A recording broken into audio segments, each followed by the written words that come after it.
ఓం హ్రీం భైరవి క్లాం హ్రీం స్వాహ. ఓం నమో భగవతే రుద్రాయ నమ. నమస్తే. జ్యోతిషానికి సంబంధించినట్టు కొంతమంది చాలా అబద్ధాలు చెబుతున్నారు. దీంట్లో వచ్చేసి మనము న్యూమరాలజీ, ఈ టారట్ కార్డు, అలాగే పామిస్టులో కూడా భారతీయ పామిస్ట్రీ కాదు, అది భారతీయమైనట కాస్త సామాజిక శాస్త్రం కాదు. చీరో చెప్పిన ఈ వెస్ట్రన్ పామిస్ట్రీ సైకలాజికల్ లాగా ఉన్న కొన్ని విషయాల గురించి చెప్తూ ఉంటారు.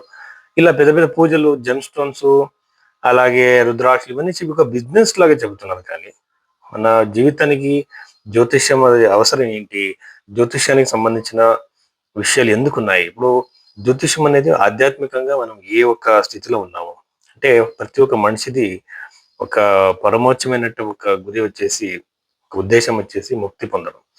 అక్కడ ఈ మనిషి ఏ ప్రాసెస్ లో ఉన్నాడు? ఎందుకంటే ధర్మ, అర్థ, కామ, మోక్ష అంటారు. అంటే ఈ స్థానంలో గ్రహాలు ఎక్కడ కాన్సన్ట్రేట్ అవుతాయో వాళ్ళ మనస్తత్వం అక్కడే ఉంటుంది. కాబట్టి మనం మళ్ళీ స్పిరిచువల్ పాత్కి వెళ్ళాలి. అక్కడ ఎక్కడ ఉన్నామో తెలుసుకోవాలి. అదే ముఖ్యమైన అనమాట ఈ జ్యోతిష శాస్త్రం. అలాగే ఒక ఒక సివిలైజ్డ్ సొసైటీ కోసం ఒక మనిషికి మనం గైడ్ చేయాలి. అలాగే కర్మ సిద్ధాంతాన్ని ఒప్పుకునేలాగా మనం చేయాలి. కర్మ సిద్ధాంతం అంటే దాంట్లో సంచిత, ప్రారబ్ధ, క్రియామాన కర్మం అని ఉంటుంది. ఈ కర్మంలో, క్రియామాన కర్మంలో మనం కొన్ని చేంజెస్ చేసుకోవడం వల్ల మన లైఫ్ లో కొన్ని మార్పులు తీసుకొని రావచ్చు. అంటే జ్యోతిషం వల్ల మీకు ఏం ప్రయోజనం అంటే, ఒకటి రెమెడీస్ అవాయిడ్ చేయొచ్చు, ఆ సిచ్యువేషన్ నుంచి మనం తప్పించుకోవచ్చు.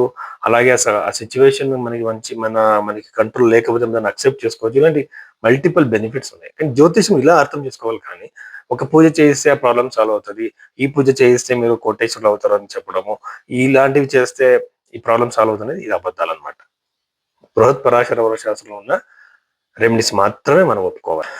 కర్కాటక రాశిలో చూసినప్పుడు ఈ అక్టోబర్ నెలలో జరిగే ఒక విషయాల గురించి మనం మాట్లాడడం అయితే, రాశాధిపతి చంద్రుడు. అంటే ఈ రాశిలో పుట్టినవాడు, శ్రీరాముడి జాతకంలో కూడా శ్రీరాముడిది కర్కాటక రాశి అంటారు. అంటే రాశిలో పుట్టిన వాళ్ళు ఎమోషనల్ వ్యక్తులు. అంటే వేరే ఒక మనిషిది ఫీలింగ్స్ ని అర్థం చేసుకోవాలనే శక్తి ఉంటుంది అనమాట.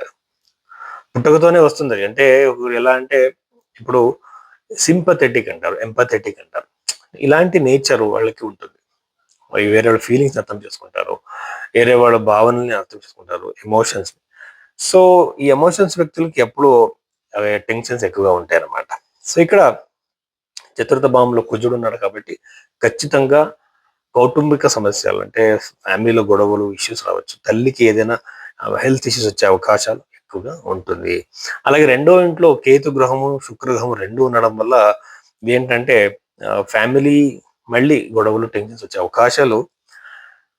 అనవసరమైన ఫుడ్ అంటే ఒకటి హెల్త్ కి మంచిది కాకుండా ఉన్న ఒక ఫుడ్ మీరు తిని దానివల్ల హెల్త్ ఇష్యూస్ వచ్చే అవకాశాలు ఎక్కువగా ఉంటుంది ఈ టైం పీరియడ్ లో, ఈ నెలలో.